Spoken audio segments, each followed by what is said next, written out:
Can I ask, Doctor, a game question relevant to your current strategy? Like, you say that laddermen aren't very good. Why?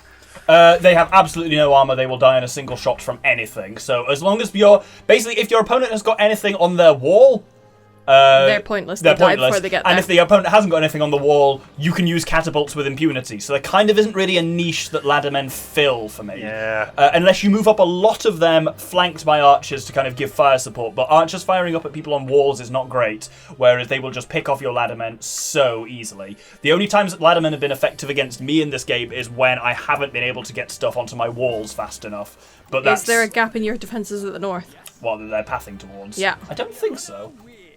I honestly don't. I think that's solid. Did you mean to send those archers out? Out where? They're running into the middle of the field. I absolutely did. No, they're not. They're running onto that tower. Oh, okay. Sorry. My apologies. No, it looks like it's out on the field with it flattened because it goes to what the height of the tower would be when it's unflattened. Sorry, that is unclear. Where did they go? They've just gone there. They're just lying down and having a picnic. We'll ignore that for now, and that's a problem for future Doctor. Now, war is no picnic, but soldiers do end up eating outdoors a lot. I don't think it is, but that sounds like a Pratchett quote. It's not. It's Peep Show. That was it. Do you know how I know it's not a Pratchett? Because you didn't know it. There are many Pratchett quotes I don't know, but it's not his style. You are really racking up a lot of troops here, Doctor. Yeah, that's the thing. You just got to, this is a relatively straightforward mission to just build up and go with it. It's just about making sure you've got enough. Here is a bit annoying that these mace men will just come in and break shit. And kill all your cows! Yeah, it's fine. Cows can be rebuilt. Crops can be resown! Very good. Realistically, they've gone into the fucking killing field down there, so they're not going to last long. You should have left the stonemason bit being the one attacked. Yeah. Because you need food more than you need stone. Actually, not true. I don't agree. I mean, I could also enclose this in my own way as well. Oh, they've got through your wall somehow. Well, they've got through my wall because my wall doesn't go all the way around. It only goes that far. It's just to funnel them, basically. Understood. Right. I'm really looking forward to... Speaking of funnel... Speaking of shot! Alright, you are a funnel, it's true. I'm looking forward to when you eventually develop, swordsmen and foot knights and pikemen and stuff, so I can speak about these things. We are not far from them. I've got a good medieval story about ladders I don't think I've told before. Go on. So... There's a really famous knight, he's sometimes referred to as the greatest knight in Christendom, called William Marshall. I think I've mentioned it briefly on the channel before, where he's the only man that's known to have defeated Richard the Lionheart in single combat. Although It does sound familiar. He kind of cheats in that, to be fair, because he's on horseback with a lance, and Richard is unarmoured and only has a sword. Is that single combat, or is that just riding a man down? I mean, Was Richard the Lionheart a man, or was he a fucking beast? Richard is contemporaneously incredibly tall and strong for his time. So, when he participates in things like tourneys and, when he's actually on the battlefield, there is an element of he's the king and no one really wants to hurt him, but yes. he was unnaturally big and strong for a man of his time. I was making a comment that kings aren't really people. They don't get the same courtesies, but never mind. Oh, okay. Well, there is an element of that here. So, basically what happens is Marshall's riding towards Richard. I think he's chased him down after Richard flees after a failed rebellion, and Marshall chases up to him, and Richard knows that he's dead, basically, and he calls out, "Marshall, spare me," and at the last minute, Marshall spears his horse, rather than killing Richard. So whether you truly consider that as a defeat in single combat or not, I suppose is up for debate, but... Yeah. Anyway, Marshall is famous because at the end of his life, at the age of 60... he's leading an attack on an enemy fortress. He's the first man to make it to the top of the walls. Yeah, I think this one you have told me to the first man over the walls of Antium or somewhere in the whole. No, that you're confusing William Marshall with. You threw me off now. While you're thinking about it, Doctor, why the fuck did you put that thing there? Now you can't put another farm, you fucking moron. See? Ugh. Easy. Right, I need to do something with all this sauce I've got built up. Marshall is supposed to have made it to the top of the walls on a ladder, which is why we're relevant to our current ladderman, and with his right hand, he's holding on to the... So left hand he holds onto the ladder, with his right hand he grabs the guy atop the parapet and throws him bodily over his shoulder. And it's you see that in many films, that manoeuvre. I didn't expect to see it in real life. Yeah, but from a 60-year-old man halfway up a ladder in full armour, you kind of think, that's pretty impressive. That's older than my dad. It's But yeah, I just can't see. I mean, like, obviously, I don't know a great deal about it, but I just can't see how running up to a wall with a ladder and hoping you don't get shot is an effective strategy for for reaching a fortress. Do you have a gatehouse? What, here? Yeah, so you can get out. No, I have just a Oh, hole you can in the walk wall. around. These guys are actually beyond that, yeah. Oh, you mounting your assault, are you? No, I'm just marshalling there because if the pig comes back, I know I can take his range units down, but his macemen are a bit annoying, so I'm just going to have... The best way to counter 10 macemen is with 56, frankly. The only way to stop a good guy... Yeah, not really, not with the fire support from archers as well. It will be fine. The only way to stop a bad guy with a mace is 50 good guys with maces. Wow, Bard. I am absolutely not in favour of gun ownership, by the way. I wanted to make that joke. That's acceptable. It's because you didn't grow up in the countryside. No, I did not. Let's not discuss that on the channel. Like, let's maybe discuss that in a private conversation. That sounds... Also, by Irish standards, even you didn't grow up in the countryside. Yes, I did. Your sisters have repeatedly told me where they live and grew up is not the countryside. No, where they live isn't the countryside. Okay. My boy's yours. You're fairly racking up the little complement of troops there, Doctor. Oh yeah. The annoying thing that always limits your troops in this is actually just gold. This game is basically all about managing your popularity to make sure you can get away with taxing people and have a supply of gold. Because I've got +4 from food, +1 from religion, and +1 from bevs now. Because I've got a full bevs flow going. So we have hops here, we have a brewery here, and we have an inn somewhere around here. I don't know where it's gone. Oh, it's over here. Where I was marshalling the troops is now where the pisser is, but there we go. You seem to have over 1,000 gold, Doctor. Yes. Now Someone's attacking. the pig. Again, it's just his usual contingent of macemen and swordsmen. Okay. Swordsman? So yeah, not swordsmen, sorry, macemen. Yeah, definitely not swordsmen, fuck me. I see that you're not bothering with spearmen. Are we just of the opinion that they're just bad?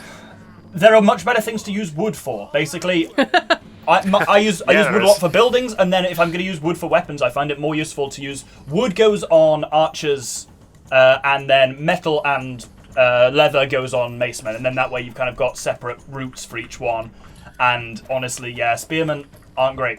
I think in every way other than production cost, macemen just outpace spearmen because they're as fast a unit, if not, they're actually faster because being the thugs that they are when they're approaching an enemy at high speed, they start running when they're kind of close enough to them. Formation doesn't matter if you're a maceman. Yeah, basically. Macemen can also dig, so that's less of a crucial thing, but... Godfrey of Bullen, he's the guy I was speaking about last time on top of the siege tower at Antioch, or might have been Jerusalem. But he is not William Marshall. They lived about 150 years apart. That's close enough. That's shocking, Doctor. That's like just like getting me confused with Lord Palmerston. I think Palmerston was about 150 years ago. But it is kind of shocking, isn't it? It's like if you look at the weapon systems that modern soldiers fight with and then turn the clock back 150 years. Yeah. 150 years you're talking like rifles and heavy cannons. You're talking like US Civil War era kind of weaponry, which is like rifles which are great as long as your opponent's within 4 or 5 meters of you, and giant inaccurate cannons, but accuracy doesn't matter when you can blast the hole the size of a child in anything that's roughly in front of you. And speaking of hole the size of a child, let's bring the macemen in. But then you think, like, if you take the army that Julius Caesar used to conquer Gaul, right? So that's a bunch of Roman legionnaires who are equipped with, like, sharp-edged weapons, metal helmets, and mail armor, okay, like chainmail armor. Yeah. If you take that army from, like, 54 BC and you bring them all the way to the Battle of Hastings in 1066, technology hasn't changed in the intervening time. Yeah. Like they would face a Norman invasionary force that was in metal ringmail armor, metal helmets, and with sharp pointy sticks and like sharp swords. Like it's the exact same tech, but they're over 1,000 years apart. What are you planting, Doctor? I am placing good things. So these are little shrines and stuff like that that just make people kind of happy. The trade-off here is it will make them happier but less productive. But production actually doesn't matter so much because A, the happiness means I can tax them more, and also the happiness means my soldiers will fight more vigorously. And that, basically everything in here is just, like in this game, is just about matchups. And realistically, when I'm basically matching up against the same shit, what really matters is that my macemen, so they've got those little heart containers above them. That means they just fight harder than their macemen will. Higher damage output and higher health. I know that you're doing it for purely mechanical reasons, but like your stronghold is looking a bit messy, just with like random, it's random right. crap dotted everywhere. Part of it's just because we've got geographical constraints, and also a lot of it was already built when I got here. You've put a building in front of your church, so no one's getting in there. Yeah, well, it doesn't matter. All that matters is the priest can get out and bless people. I'm definitely doing this for, mechanical reasons. Right, where's the pig shit out? Oh, it's the usual little thing of macemen. How are my macemen doing? I think we're nearly ready to attempt an assault. 69 macemen, that's a good number. We'll go with that. Giggity. That's not giggity enough. Indeed. I think it is enough. And what's really going to matter is just... It's about how much damage that ballista can put out, and it's at the top of a hill, which I do not like. Surely, but I think if I bring enough like... catapults, he can't shoot them all, is my logic, so I'm going to bring a couple. Wonderful. And then I'm finally going to try something silly just to prove a point, which is the absolutely fucking swarm them with the ladderman approach. Frankly, he's got no one on that wall, so if a ladderman gets through, then we'll be fine, because no one's on the wall to kick it off. Is it possible for you to take his first wall and then start building your own things behind his wall? No, there's limits to... You can't build stuff any... there's a radius outside of your stronghold, and you can't build any further away from that. Okay. But obviously it means at that point it is easier to kind of inch forward, and at that point we're on a flat plane, and that's a lot easier to then take those ones out. But I take it you could... Oh, he's got a couple of macemen there, actually. I take it you could, for example, seize his first wall and then use it to shelter against the second wall. Which is what I'm hoping to do. I want to try and take out that... My way of taking out that ballista is going to be to take out the tower directly. But then I'll leave the walls up and use them as cover against the other ballista, basically. But I'm going to... Don't think you've got enough Doctor, laddermen there. Is it possible to construct the William Marshall unit? And just No. send William Marshall over the wall. There's no hero units or equivalent in this. Oh, but there is. That's a little sad. What there is 14 catapults, which'll do something. I actually want to get a bit more stone, just to I thought you said stoned. Actually, I'll just buy that stone. Frankly, Do you have to, forgive me, Doctor, do you have to expend stone to fire them from the catapults? Yep. Okay. I mean, that makes 10 sense. 10 stone of the unit gets you 20 rocks, and a catapult comes with 20 rocks. So realistically, You've got a few. you've got a few, and that's kind of factored into the gold. So basically, you have to pay gold to recruit engineers, and then more gold to have them build a catapult. And the cost of the stone is kind of factored to some extent into the build cost of the catapults. To this game's, again, credit, and like striving for some kind of mechanical... I don't know, some kind of mechanical flow that does actually gel to historical warfare. One of the reasons that sieges take so long is that if you intend to take a siege or a castle by storm, it takes a hell of a long time to build catapults. Yeah. And especially something like trebuchets, which aren't mobile, have to be literally built on site. Yep, correct. Which means, like, siege engineers are actually incredibly valuable. So we've got the names and numbers, basically, of a bunch of engineers during the reign of King John of England. And, like, we know almost more about them than we do about some of the principal, like, barons and lords of the realm. Because they followed John everywhere he went. So, like, everything they did was written down.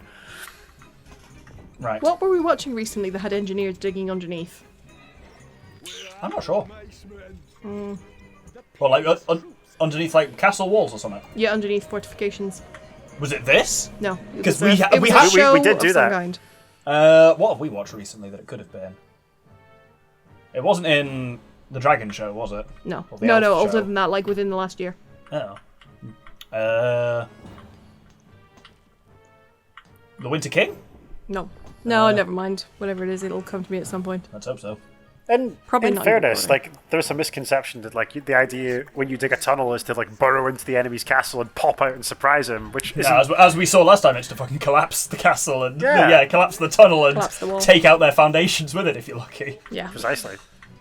But that's why tunnelers die in the act in this game.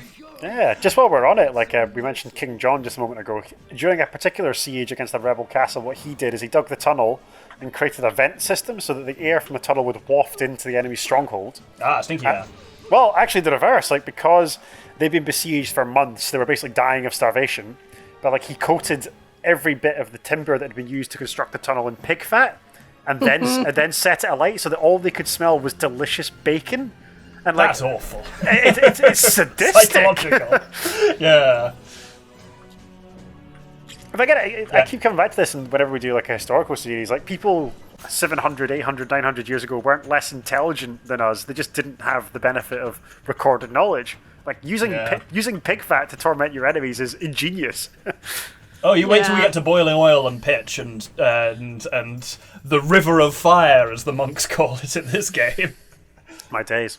I'm told reliably that boiling oil during a siege... It's bullshit. Yeah, it's not a thing. Yeah. Because oil was just too valuable to... Realistically, it might have been a thing with pouring boiling water, which would work kind of just as well. But realistically, if you're in heavy, unmaneuverable plate armor, getting boiling water dumped on you is... horrific. Just as bad in a lot of ways as oil. Yeah.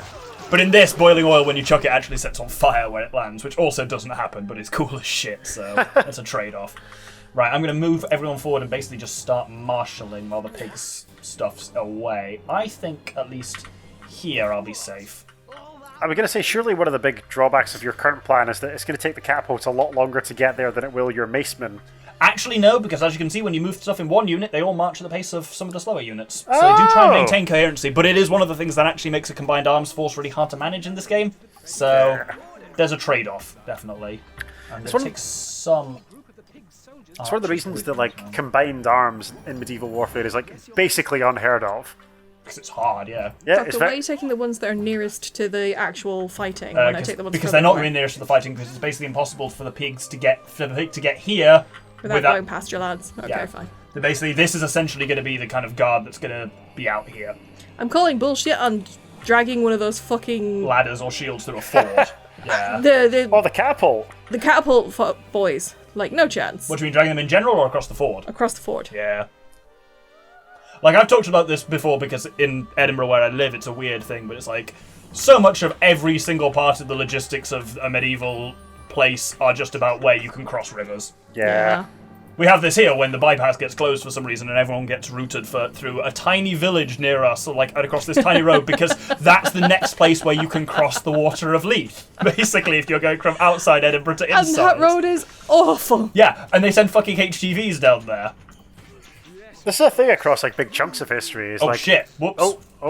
What are you doing? We're fine. I accidentally sent everyone in to attack the macemen, not just my macemen. There we go. Oh, you got a bunch of archers there too, right? Yeah, I'm going to put the archers up onto this hill where they'll have a slightly better vantage. I love the way it interacts with terrain as well, with the slight suspension of disbelief that those catapults could possibly have been dragged across a marsh. But yeah. Quiet. Don't ask difficult questions. When the doctor and I went to Skye, we nearly got trapped in a marsh and we were just people. Oh shit. Your macemen are getting shot. Fuck me, that ballista's got a hell of a range. Gotta be fat. Gotta be fart indeed. I was gonna say further. Hey, it's a big deal in medieval warfare, though, is like how quickly your army can reposition itself. There's a line in the Anglo-Saxon Chronicle when the Viking great heathen army arrives in England. There's a bunch of traitors that instead of buying the Vikings off with gold and silver, they buy them off with horses. So they provide horses for the entirety of the great heathen army, and they're seen as greater traitors than the ones who gave them gold and silver. The reason being is suddenly these Vikings could all ride around twice as fast as if they were on foot. Oh no! Oh, is that all your ladders? Oh dear. Oh, they've got killing pits there. Oh. That's problematic. At least looks like someone's got through. Some ladders might have made it through. At least these... it's only these peasants. It's okay. Oh, they've got two archers up there, yeah. They bravely gave their lives. That's what we send these guys for. Right, let's move these up a little bit and see if we can get a good shot in with the Hang on. catapults. Oh! We'll pour one out for the poor bearers of the the ladders. They died doing what they loved. Here we go. Carrying ladders. Oh, some shots are getting through. That's enough. Oh my days. Excellent, get closer. Pummeling that garrison. It's not worth getting closer, because then the actual archers could hit us. I just need to take this tower down. Obviously, when a tower goes down, any siege equipment, there we go, mounted on it, also goes down. Right, we'll stop. Watch out, because obviously there's death pits everywhere. Yes, I know, which is what I'm going to send in more ladders to try and clear, basically. Someone's got to do it, and it's a thankless task. It's a dirty job, but someone's got to do it. Right, lads, your sacrifice will be noted in the annals of the Doctor. Oh, there we go. Rough. I think we cleared most of it that way. Of course, what they could have done is just put their ladders over the pits, right? Yeah, the whole point of killing pits. Can I make them yet? The point is they're hidden. Yeah, I can't make them yet, but they are... Yeah, they're hidden, so you just fall into them. We have a... They're powerful, but they are expensive. I believe it's during the Second Crusade, we have an account of a peasant woman who accompanies the Crusader army, and they're besieging a particular fortification or like a walled city in the Holy Land, and she makes it all the way to the defensive ditch around the city, but gets shot by a crossbow.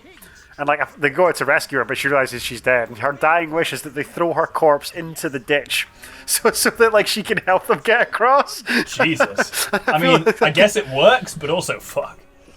Hey, if you're dying anyway. Oh shit! Are we still in range from there? God, these ballistas on hills have a hell of a range. Once the ballistas are down, though, you're cooking and that's the with thing. gas. I've just got enough. My plan is basically to have enough catapults that I can just hit through that way. The shields didn't come to much in the end. They never do. That's why I don't think they're a particularly useful unit. Unfortunately, we're at the bottom of a hill firing up, which is particularly challenging. You still have many a catapult. Yeah. We've lost one just there. But we're nearly in firing range. Right, let's roll, lads. See if we can hit him. One thing about catapults, even if they don't hit the target, they'll hit something important. Like, that shot's gonna hit something. I think I remember this from last time, but like just to clarify, I take it eventually you can build round towers. Yes, soon, actually. Do we like round towers? They're better because they don't have any weak points. Okay. Yeah. If you hit a square-faced, a flat-fronted tower with a catapult, it does much more damage than if that impact is diffused across like a circular tower. I don't understand the physics of it, but like that's how it works apparently. That's because circles are stronger than And flat. because, they don't have a... Basically, if you think about something touching the edge of a circle, it's always touching a tiny surface area. Yeah. Well, this seems And to be going they- okay. Oh yeah, this is the nice thing about Mace Men. You can set them on what we call aggressive stance, and they'll just go around beating the shit out of everything they can find. Excellent. Very handy. So here, I'm not really controlling them at all. They're just going to take out all the enemies. Actually, we're having a bit of a bad time up there, but we should be alright if we actually send them all up. Yep, there we go. Time to kill the snake! Slit him. Ah, look at that. Well, Well you didn't done, slit him. victory. You bludgeoned him. Yeah. I think you should celebrate with a nice refreshing glass of Cointreau. Absolutely not, you fucking animal. It's a work night. Oh my god! I'll have some of my whiskey, but like I'm not downing it. I'm having a nice sip this- here. It's not even pre-poured, so there you go. Well, I've already that's- had two. That wraps up the snake. Snake Eyes, thank you. Oh, well, we'll watch the closing cutscene. Bloody corpse lies at your feet. You quickly rally your men and make your escape before the wolf can catch you. Oh yeah, the wolf was running to reinforce the snake, but there wasn't actually a meaningful time thing on it. Now we gotta go find the pig. Fuck, it's this mission next, I think. We'll deal with that next time. Thank you, everyone, No for one wants to watching. be in Manchester. Yeah, it is. Yeah, that's Lancashire is what that is. Roughly, kind of. They're all kind of. It's bizarre. But anyway, yes, I hope you join us next time for our first real kind of mission against the pig. Thank you very much, and good day. Good day. What's your voice there? Good day. I was in the middle of burping. Phone home.